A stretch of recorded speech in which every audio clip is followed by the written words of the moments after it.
Olá, seja muito bem-vindo ao canal Reformado.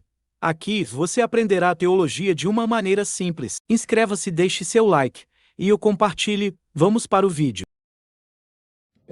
Já que o senhor mencionou a Igreja Reformada e tudo, uma dúvida que inclusive foi levantada há pouco tempo, não muito, pouco tempo atrás, por uma publicação da Editora Vida, a respeito do calvinismo extremado.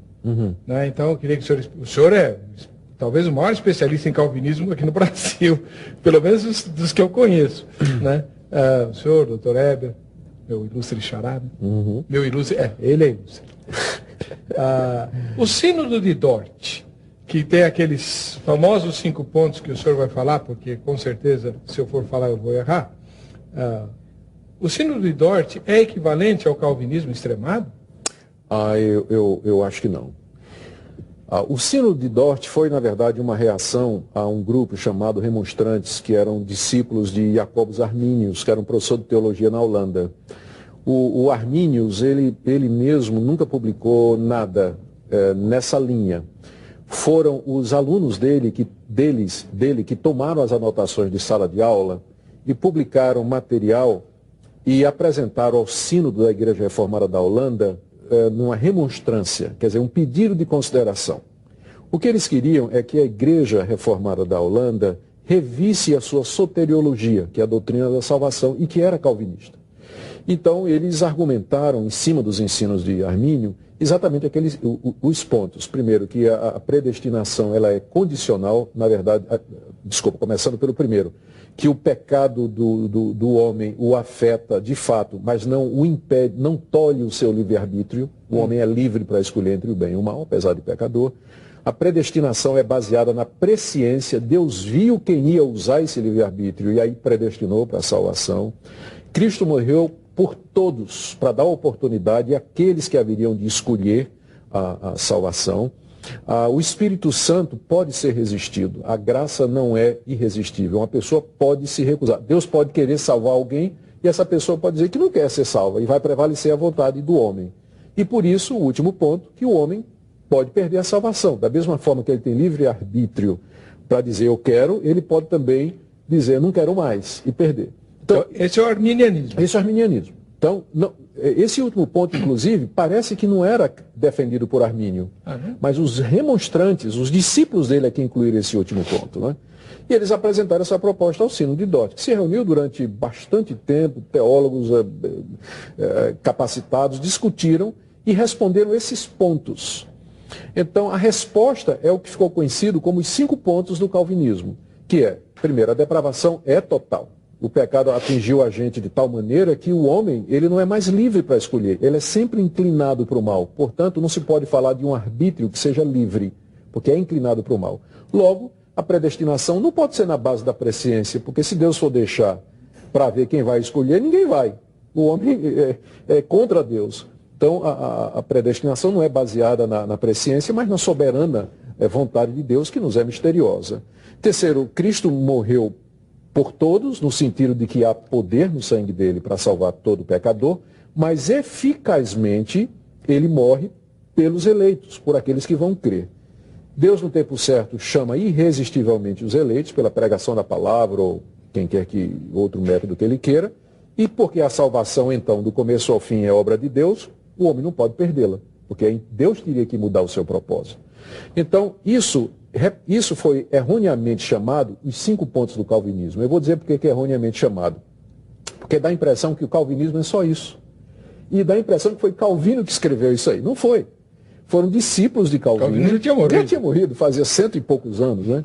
Então, foram discípulos de Calvino e que tocaram apenas numa área. O calvinismo é muito mais amplo. Ele envolve uma visão de mundo, uma cosmovisão. Ele entra em áreas muito além da questão da soteriologia. É, na verdade, uma visão completa de realidade, uma forma de enxergar a realidade que vai além apenas desses 5 pontos que se referem à soteriologia. O calvinismo extremado eu diria, é o pessoal que acha que fora do calvinismo não há salvação.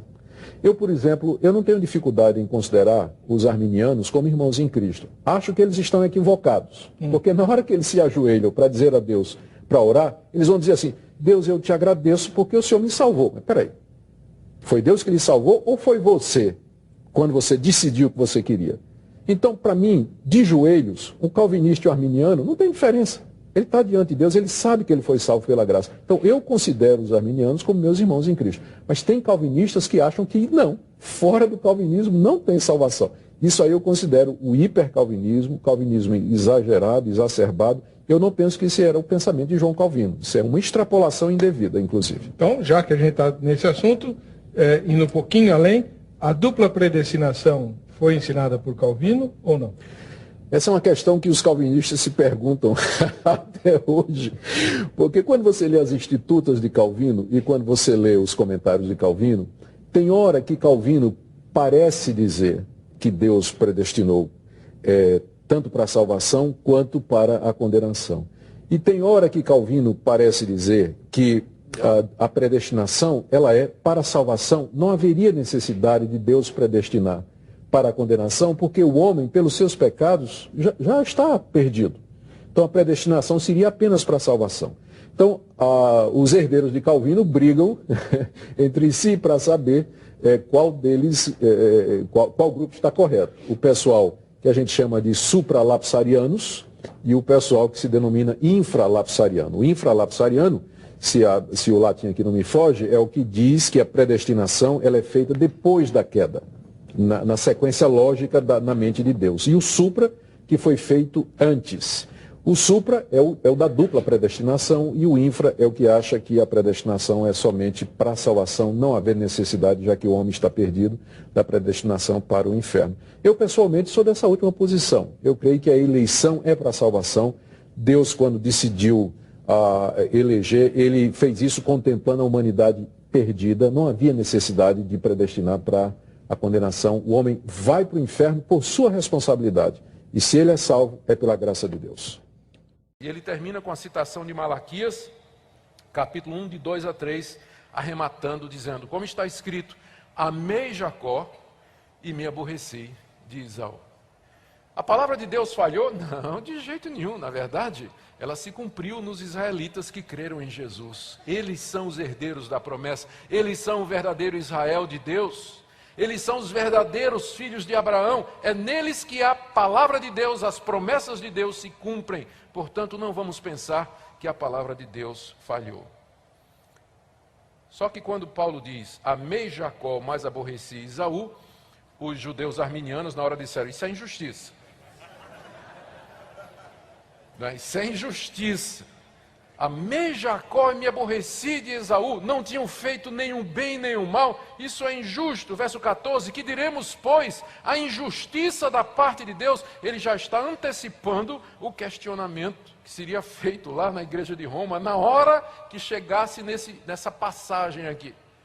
O judeu ia levantar a mão e ia dizer, mas peraí, isso é injustiça, né? 2 bebezinhos, presta atenção, no ventre da mãe, e Deus escolhe um e deixa o outro. Eles não tinham feito ainda o bem e o mal, e Deus já diz que odeia um e ama o outro. Não há injustiça da parte de Deus. A resposta de Paulo aqui é que Deus é soberano e pode fazer o que quer. Ainda no verso 14, a reação dele é essa. Que diremos, pois, a injustiça da parte de Deus? De modo nenhum. É uma expressão muito forte na língua grega.